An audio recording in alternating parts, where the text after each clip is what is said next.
오늘 우리 시대의 지성인들이라면 우리 시대에 무너져가는 그런 성벽들을 바라보면서 참으로 안타깝습니다. 정치는 진보와 보수의 진영에 갇혀서 무엇이 옳고 무엇이 그르냐 이것보다 어느 편이냐 이것으로 선하고 악하게 보는 형국입니다.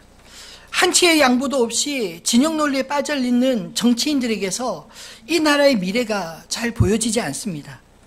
우리의 경제도 미국과 중국의 경제 전쟁 속에 여기저기 눈치를 봐야 하고 가장 가까운 일본과 역시 역사적 관점의 차이로 빚어진 이 경제 전쟁의 돌파구가 잘 보이지 않습니다.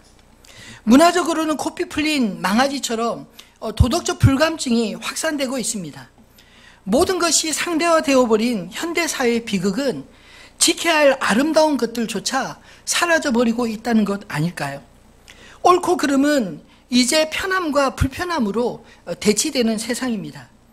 이런 시대에 세상의 소금과 빛의 역할을 감당해야 할 교회마저 세속화되어서 세상과 구별되지 않으니 세상이 오히려 교회와 성도들을 향해 이래도 되느냐 이렇게 걱정하는 형국이 아닌가요? 성도와 교회로서 우리 자신에 대한 자부심을 상실해 나가는 것이 참으로 뼈아픈 현실이라 생각합니다. 그러면 이제 이 나라는 소망이 없는 것일까요? 우리에게 남은 희망은 없는 것입니까? 근데 가만히 돌아보면 지난 100년은 우리나라 역사상 가장 큰 변화들을 겪은 격동의 세월들이었습니다. 무능한 한국이 망해도 국민들은 비폭력 3.1 운동으로 우리의 주권을 세상 속에 스스로 천명하였습니다. 해방과 더불어 찾아온 불행한 전쟁의 참화를 딛고 이렇게 짧은 시간에 극복한 저력은 세계에서 한강변의 기적이라 그렇게 부르기도 합니다. 뿐만 아니라 다른 나라들은 수백 년간의 투쟁을 통해 이뤄낸 민주화를 우리는 불과 몇십 년 만에 이 짧은 시간에 이뤄낸 저력을 세계가 인정하고 부러워하지 않나요? 무슨 말을 하고 싶으냐면 비록 지금 현실은 암담하지만 이제까지 우리가 이겨낸 저력으로 무너진 성벽들을 다시 쌓을 수 있다는 그 소망, 그것을 우리가 잊지 않았으면 좋겠습니다. 오늘 본문은 지난주에 이어서 성벽을 건축한 사람들에 대한 이야기입니다. 지난주는 성의 북쪽과 서쪽 성벽을 재건한 사람들의 이름을 기록하고 있었다면 오늘 본문은 성의 동남쪽 성벽으로부터 동쪽 성벽 재건에 참여한 그 사람들의 명단을 기록하고 있습니다. 사실 설교 준비하면서 어떻게 설교해야 될지 암담할 때 저는 본문의 키워드를 찾습니다. 가장 많이 사용된 단어가 무언가? 곰곰이 묵상하며 찾아보니까 이 중수하여라는 말이 24번이나 사용되었습니다. 이 중수하다라는 말은 곧 성벽의 무너진 부분을 다시 쌓아서 재건한다라는 뜻이 아닌가요? 이것을 다른 말로 표현한다면 한번 무너진 그것을 다시 회복한다 이런 뜻으로 사용할 수 있다고 생각합니다. 당시 무너진 성벽을 다시 쌓아 올렸다는 것이 오늘을 살아가는 우리에게는 무슨 의미가 있을까요? 무너진 상황들을 회복시킬 수 있는 기회가 어떻게 가질 수 있을까? 그 의미로 저와 여러분이 받아들일 수 있으면 좋겠습니다. 파괴된 곳에서도 새로운 희망을 품을 수 있는 그 소망을 갖기를 원합니다. 사실 성경만큼 회복의 메시지가 많이 기록된 곳도 없습니다. 세상에는 한 번 실패하면 끝이라는 생각을 갖기 쉽지만 하나님을 믿는 사람들에게는 한 번의 실패가 끝이 아닌 우리 인생의 구원의 여정 속에 겪게 되는 하나의 과정이 밖에 되지 않기 때문입니다. 성경 역사관을 구속사라고도 하는데 이 성경은 특별히 창조와 타락 그리고 심판과 구속 그 사이클을 성경에서 끊임없이 보여주고 있지 않습니까? 오늘 이스라엘 백성들이 무너진 예루살렘 성벽을 재건하는 모습들도 어쩌면 우리 인생의 영적인 회복의 메시지를 이 속에서 들려주고 있다고 믿습니다. 오늘 이 말씀 속에 궁극적인 하나님 나라의 회복, 우리 자신의 영적인 생태계의 회복을 꿈꾸는 저와 여러분 되기를 소망합니다. 그러면 하나님 나라는 우리의 삶의 신학인 생태계는 어떻게 회복될 수 있을까요? 첫 번째로 회복을 위한 연합이 있어야 한다고 믿습니다. 남동쪽 성벽의 참여자들을 이 14절로 19절에 소개하고 있는데, 주로 특별히 남동쪽 성벽을 건설한 사람들은 지역의 지도자들의 이름으로 많이 기록되어 있습니다.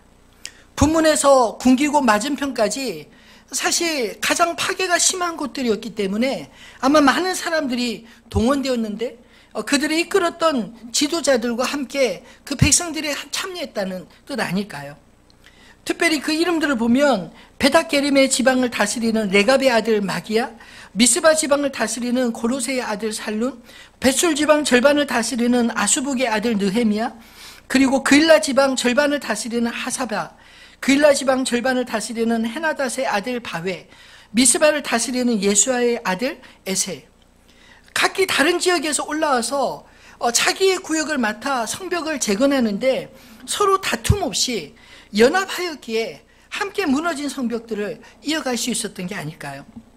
주로 지방의 지도자들의 이름이 기록되어 있는 중간에 보면 레위 사람 바니의 아들 르훔이라는 한 사람의 이름이 등장합니다. 그 시대 레위 사람들은 성전의 제사를 섬기는 사람들로 사실은 성전에서 나오는 것으로 먹고 살았기에 그 시대에 가난한 부류에 속한 사람들이었습니다. 그럼에도 불구하고 지도자들의 이름과 같이 섞여 자기에게 맡겨진 구역을 넉넉하게 준수하였다는 것은 이 성벽 건축은 부자나 가난한 자나 나누지 않고 함께 참여할 수 있었다, 이것을 말하고자 하는 게 아닐까요? 또 동쪽 성벽의 건축자들 가운데 성전의 제사장들이 많이 참여했는데, 그 가운데 보면 성전의 노예였던 느디님 사람들까지 똑같이 참여하고 있는 건 역시 신분의 귀천을 떠나 무너진 성벽 앞에서 팔을 걷어붙이고 함께 그 일을 감당한 모습들에 대한 증거라고 생각합니다. 또 지역들의 이름 역시 서로 자기 구역, 남의 구역 생각하면 자연스럽게 충돌이 일어날 수도 있었을 텐데, 본문에서 그들이 서로 연합하여 성전 재건에 기쁘게 참여했기에 50일간의 짧은 시간에 예루살렘 성벽이 완성될 수 있었던 게 아닐까요?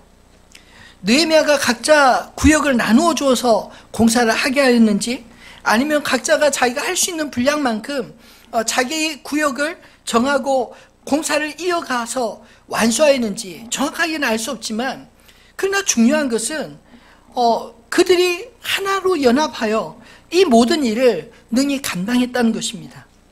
이것을 더 잘 보여주는 것이 성벽 공사에 올라온 이름들 중에 앞부분 이 북쪽과 서쪽 성벽을 건축했던 사람들이 이 동쪽 성벽을 건축할 때 동일하게 중복적으로 기록된 이름들이 4명이나 기록되어 있습니다. 아마도 그들은 이 서쪽 성벽을 자기 맡은 구역을 다 공사하고 난 이후에 자기 집 앞 보이는 곳, 사람들이 일하지 않는, 손이 미치지 않는 그 비어진 곳을 붙어서 더 많이 일한 그런 흔적으로 기록된 게 아닐까요? 그들의 이름은 무레못 1절과 20절에 또 기록되어 있고, 핫숲 11절과 23절에 또 하나냐, 무슬람, 이런 이름이 바로 중복으로 2번이나 이에 참여한 사람들의 이름으로 기록되어 있습니다. 성벽 건축이 단지 자신에게 맡겨진 과업이라면 굳이 시키지 않는 일 왜 하겠습니까? 성벽 건축이 내일이라는 생각이 있었기에 힘이 남는 사람들은 부족한 사람들을 도와 비어있는 곳을 내일처럼 감당했다는 말 아닌가요? 그리고 지역별로는 드과 사람들, 또 금장색과 상인들도 자발적으로 자기가 맡은 일을 다 마치고 난 이후에는 다른 이 동쪽 성벽의 그 부족한 곳을 또 메꾸어 함께 참여했다라고 기록하고 있습니다. 여러분, 이렇게 서로 연합하는 모습이 참으로 아름답지 않습니까? 에베소서 2장 21절 22절 말씀과 같이 저는 이 모습이 곧 교회의 모습이라고 생각합니다. 그의 안에서 건물마다 서로 연결하여 주 안에서 성전이 되어가고, 너희도 성령 안에서 하나님이 거하실 처소가 되기 위하여 예수 안에서 함께 지어져 가느니라. 옆에 사람이 일 못한다고 타박하는 것이 아니라 비어있는 곳 같은 마음으로 메워가는 그런 모습이지 않나요? 그것이 곧 예수의 마음이요, 예수 안에서 함께 지어져가는 거룩한 공동체 모습 아니겠습니까? 이것은 빌립보서 2장 1절로 4절에서도 예수의 마음으로 기록하고 있습니다. 한번 같이 읽어보겠습니다. 그러므로 그리스도 안에 무슨 권면이나 사랑의 무슨 위로나 성령의 무슨 교제나 긍휼이나 자비가 있거든 마음을 같이하여 같은 사랑을 가지고 뜻을 합하며 한 마음을 품어 아무 일에든지 다툼이나 허용으로 하지 말고 오직 겸손한 마음으로 각각 자기보다 남을 낮게 여기고 각각 자기 일을 돌볼 뿐더러 또한 각각 다른 사람들의 일을 돌보아 나의 기쁨을 충만하게 하라. 아멘. 여러분, 함께 연합한다고 하는 것은 지체의 연약함을 보고 돌봐주고 채워주어 예수의 마음을 이해하는 것이요 천국의 기쁨을 누리는 것임을 깨닫게 되시기를 소망합니다. 예루살렘 성벽 재건의 공사는 어느 한 지역 다 끝내고 그 다음 지역을 공사한 것이 아닙니다.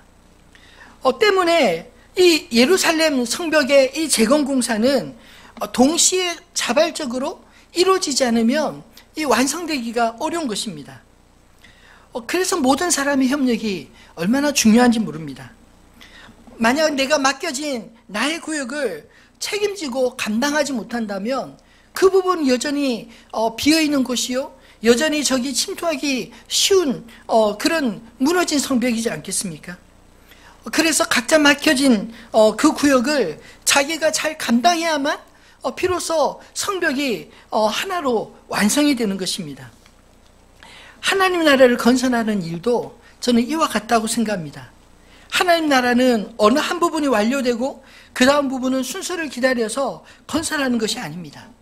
하나님 나라의 건설은 지금도 온 세계에 동시다발적으로 진행되고 있지 않나요? 복음이 우리에게 전해지고 그 다음에 또 그 다음 단계를 기다려 전해지는 게 아니라 이곳저곳 동시에 선교사를 보내고 동시에 복음을 전하고 동시에 하나님을 함께 예배하는 이 일들이 자발적으로 지속적으로 이루어져 오지 않았습니까?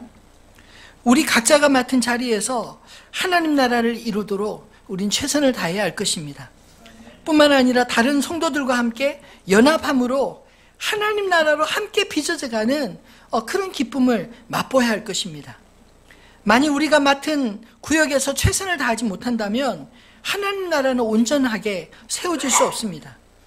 또 우리가 맡은 구역에서 공사가 제대로 진행되지 않는다면 하나님 나라의 대적들이 그곳으로 침투해서 곧 하나님 나라의 건설에 막대한 지장을 줄 수 있지 않겠습니까? 따라서 모두가 하나님의 나라의 건설 일꾼으로 책임감을 우리 모두가 가져야 하지 않을까요? 내가 나의 맡겨진 부분의 책임을 다하지 않는다면 하나님 나라는 결코 완성될 수 없다. 이런 의식들이 저 여러분 안에 있어지게 되기를 소망합니다. 오늘 우리가 서 있는 이 삶의 자리가 바로 오늘 예루살렘 성벽 건축자들처럼 그들에게 하나님 나라 건설이었고 우리에게도 역시 우리 각자에게 맡겨진 삶의 터전이 곧 하나님 나라의 건설의 현장임을 기억하시기 바랍니다. 우리는 그 자리에서 복음을 전함으로 교회 직분을 다함으로 사회적인 책임과 의무를 다함으로 자기 은사를 따라 역할을 다함으로 또 하나님이 주신 직업에 따라 자기 할 일에 충실함으로 하나님 나라를 세워가는 것입니다. 우리 각자가 이렇게 자기 자리에서 자기 역할을 다할 때 이 땅에서 하나님 나라는 더욱 견고히 서가며 마침내 주님이 오시는 날 완성되어 주님께 드려지고 그 나라의 백성으로 그 나라의 복된 삶을 영원히 누리게 될 줄로 믿습니다. 두 번째로 하나님 나라는 회복을 위한 각자의 수고가 있어야 완성되는 것입니다. 오늘 본문에서 가장 많이 사용된 단어가 중수하다라는 단어인데 그 다음으로 눈에 많이 띄는 단어는 부분이라는 단어입니다. 11번 씌어진 이 단어는 한 부분으로 6번, 또 자기 집과 마주 대한 부분으로 5번 사용되었습니다. 이 한 부분이나 자기 집과 마주 대한 부분, 이 부분을 강조하고 있는 것은 큰 성벽이 아니더라도 무너진 자기 집 앞의 성벽, 누군가가 그 성벽에 담을 스스로 쌓았다는 것을 강조하고자 이렇게 부분을 강조하는 게 아닐까요? 또 북쪽, 서쪽에 성벽 공사를 마친 사람들 중에 주로 동쪽 성벽 지역에 살던 사람들이 많았던 것 같습니다. 그들 역시 자기 일 끝냈다고 방치해둔 게 아니라 내 집 앞에 무너진 그 성벽을 스스로 힘을 다해서 감당했기에 오늘 성경에 이름이 2번이나 기록되는 영광을 누린 게 아닐까요? 하나님의 나라는 우리가 할 수 없는 어떤 것을 요구하지 않습니다. 우리가 마음만 먹으면 얼마든지 할 수 있는 일을 나 혼자서가 아니라 함께 기쁨으로 감당했다는 것을 오늘 성경이 이렇게 표현하고 있는 게 아닐까요? 특별히 26절에 보면 느디님 사람들이 언급되고 있습니다. 영어 성경은 그들을 템플 서번트, 곧 성전의 노예라고 번역하고 있습니다. 성경의 기록에 하면 이들의 유래는 가나안 정복 당시 기브온 족속들이 이스라엘 족속을 두려워해서 자기들이 먼 곳에서 온 것처럼 그렇게 꾸미고 그리고 화친을 맺지 않습니까? 그래서 그들은 멸하지 않았습니다. 대신 여호수아가 그들을 성전을 섬기는 종으로, 노예로 그들을 삼고 그들을 느디님 사람이라 부르게 되었습니다. 이들은 주로 성전에서 제사에 필요한 나무를 패고 물을 깃는 등 이 성전의 잡일을 레위인들과 제사장들 도와 일하는 사람들이었습니다. 근데 바로 이런 성전의 노예들조차 성벽 재건 사업에 동참했다고 기록하고 있는 것입니다. 여러분, 이들이 노예이기 때문에 강제적으로 동원됐을까요? 결코 그렇지 않습니다. 예루살렘 성벽 재건에 그 어느 누구도 억지로 참여하지 않았습니다. 여러분 생각해 보십시오. 지금 이 예루살렘 성벽을 재건하는 시대는 이스라엘이 망하기 전이 아니라 포로 망했다가 포로에서 돌아온 그 시기 이후에 기록된 말씀 아닌가요? 남유다가 바벨론에 의해서 멸망할 때 남유다 백성들은 물론 느디님 사람들도 포로로 다 잡혀갔습니다. 예전에는 주인과 종 이런 신분의 차이가 있었을지 모르지만 이제 이스라엘 자손이나 느디님 사람이나 똑같은 신분이 되지 않았나요? 이제 느디님 사람들은 더 이상 이스라엘의 노예, 성전의 노예가 아니었습니다. 이스라엘 자손이나 느디님 사람들이나 바벨론 사람들의 종이 된 것은 마찬가지였습니다. 근데 중요한 것은 이들 느디님 사람들이 고레스 이 포로 귀환 칙령이 선포되자 그들의 삶의 터전에서 앞장서서 이스라엘로 돌아왔다는 것입니다. 그리고 성전이 재건되자 다시 그들 조상들처럼 성전에서 대대로 봉사하였습니다. 그들은 자유를 누릴 수 있음에도 불구하고 왜 굳이 이스라엘 자손들과 함께 귀환해서 다시금 성전 봉사의 일을 감당했을까요? 느디님 사람들이 좀 어리석어 보이지 않습니까? 여러분 같으면 당연히 자유의 길을 택하지 않으시겠나요? 하지만 느디님 사람들은 오히려 어리석어 보이는 그 일을 택하였습니다. 왜냐하면 그들은 하나님을 섬기면서 하나님을 섬기는 일이 얼마나 고귀한 일인지를 그들은 조상 대대로부터 그것을 깨닫게 되고 누리고 그 기쁨 속에 그들의 천직으로 여겼기 때문입니다. 그들은 비록 유대인이 아닌 이방인 출신이었지만 하나님 전에서 봉사하면서 하나님을 섬기는 기쁨이 무엇인지, 하나님을 섬기는 것이 얼마나 소중한 일인지를 깨닫게 되었기 때문입니다. 그러므로 그들은 그저 육신의 자유보다 하나님의 전에서 봉사하는 길을 택한 게 아닐까요? 사실 자유라는 것은 자신들이 하고자 하는 일을 할 때 느낀다고 하는 점에서 이 느디님 사람들은 참 자유를 누린 사람이다, 이렇게 말한 게 아닐까요? 억지로 일을 한 게 아니라 기쁨으로 자발적으로 그 일을 감당했기 때문입니다. 이 느디님 사람들은 하나님을 섬기는 일의 귀중함을 우리에게 그들의 삶으로 웅변적으로 증거하고 있는 게 아닐까요? 이 귀중함을 깨달았기에 그들은 노예 신분에서도 임에도 불구하고 이스라엘 공동체를 위해서 하나님의 전을 보호하기 위해 예루살렘 성벽 재건에도 자발적으로 뛰어든 것입니다. 하나님 전에서 봉사하던 고라자손의 시편 가운데 오늘 공교롭게도 우리 성가대가 불렀던 그 찬양과 같은 그 구절이 이렇게 기록되어 있습니다. 주의 궁전에서 한 날이 다른 곳에서 첫날보다 나은즉 악인의 장막의 거함보다 내 하나님의 문지기로 있는 것이 좋사오니. 사랑하는 성도 여러분, 우리에게도 이러한 영적인 신앙 고백이 이 고라 자손뿐만 아니라 이 느디님 자손뿐 아니라 우리에게도 있어지게 되기를 소망합니다. 성벽은 저절로 재건되지 않았습니다. 이렇게 자발적인 수고의 손길들 하나하나가 모여서 무너진, 도저히 복구되지 않을 것 같은 그 성벽이 복구된 것입니다. 저는 하늘빛 우리 교회 역시 마지못해 억지로 주의 일을 하는 것이 아니라 자발적으로 봉사하는 그런 교회로 세워지기를 소망합니다. 교회 안의 성도들의 신앙이나 삶의 형편이 다 똑같지 않지 않습니까? 그렇기 때문에 무조건 하도록 몰아가는 것은 저는 현명하지 않다고 생각합니다. 그러나 동시에 우리의 현실의 어려움을 뛰어넘어 섬김의 기쁨을 그럼에도 불구하고 누릴 수 있는 믿음의 용사들 되기를 소망합니다. 교회 개척 이후 지금까지 제가 마음으로 참 감사한 것은 사실 억지로 된 것이 하나도 없는 것 같은데, 그런데 빈 곳이 없이 모든 사람들이 봉사의 자리들이 차곡차곡 채워지고 누군가 그 봉사함으로 또 누군가는 은혜를 누리는 그런 일들이 참 많아진 것이 저에게 개인적으로 얼마나 보람되고 기쁜 일인지 모릅니다. 교회 건축도 저는 억지로 헌금하게 하지 않아도 하나님께서 각자의 마음에 자원하는 마음을 주사 각자가 감당할 수 있게 힘을 보태어 주시리라 믿습니다. 왜냐하면 하나님이 우리의 주인이시요 이 교회의 주인이 되시기 때문입니다. 사람을 보고 일하면 금방 낙심하고 또 상처를 받지만 하나님이 시켜서 한 일은 결코 후회하지도 실패하지 않을 줄로 믿기 때문입니다.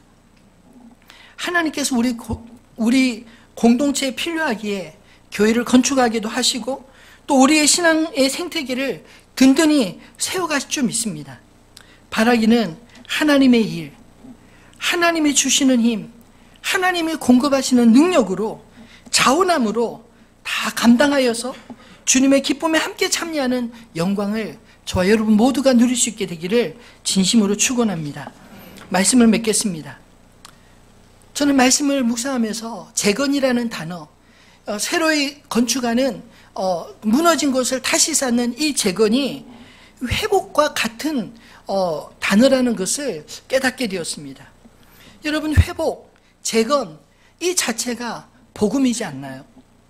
무너진 성벽이 다시 쌓아져 올라가듯 우리 인생의 무너진 성벽, 우리를 보호해줄 삶의 생태계도 다시 쌓아져 올라갈 수 있음을 기억할 수 있게 되기를 바랍니다.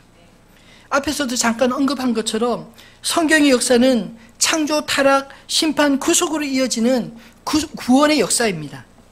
하나님이 모든 만물의 진정한 창조주요 주인이심을 믿으시기 바랍니다. 인간이 하나님을 향한 도발을 하는 것, 그것을 타락이라고 규정하고 있습니다. 타락한 인간이 스스로의 죄악으로 심판을 초래하였을지라도 하나님은 그의 아들 예수 그리스도를 출시까지 사랑함으로 구속하셨다고 하는 것이 복음이지 않나요? 이것이 우리를 살리는 구원의 근거요 복음인 것입니다. 그러므로 회복은 하나님의 작품인 것입니다. 구약의 역사는 하나님의 의지의 역사 아닌가요? 택하신 백성들을 향한 사랑이 얼마나 큰지 심판조차도 포기하지 않는 하나님의 사랑으로 우리에게 역설적으로 말씀하고 있는 것입니다. 이스라엘이 비록 바벨론으로 포로로 잡혀간다 할지라도 70년 만에 그 잡혀간 곳에서 다시 돌아와 다시 그곳에서 성전을 건축하고 다시 성벽을 건축하고 다시 그곳에서 하나님의 거룩한 백성들로 모여 살 수 있다는 것. 여러분, 이것이야말로 하나님께서 그 조상 아브라함에 하신 약속, 이삭과 야곱에게 하신 약속, 모세와 다윗과 솔로몬과 그 후에 수많은 믿음의 백성들에게 하신 그 모든 약속을 하나님이 잊지 아니하시고 신실하게 지키신다는 그것을 우리에게 보여준 증거가 아닐까요? 신명기의 약속대로 모든 축복과 저주가 하나님께로부터 나옴을 기억하시기 바랍니다. 그러므로 그 하나님을 우리가 바르게 알고 경외하는 것, 이것이 지혜와 명철의 근원이라고 성경은 누누이 말하고 있지 않나요? 우리 의지보다 더 크신 하나님의 의지가 우리 인생의 진정한 생태계가 됨을 믿으시기를 바랍니다. 회복은 저절로 이루어지지 않습니다. 하나님은 회복의 기쁨에 우리도 역시 동참하게 하십니다. 오늘 성벽의 회복은 그 시대 하나님의 종들의 연합과 땀의 수고의 결실이었습니다.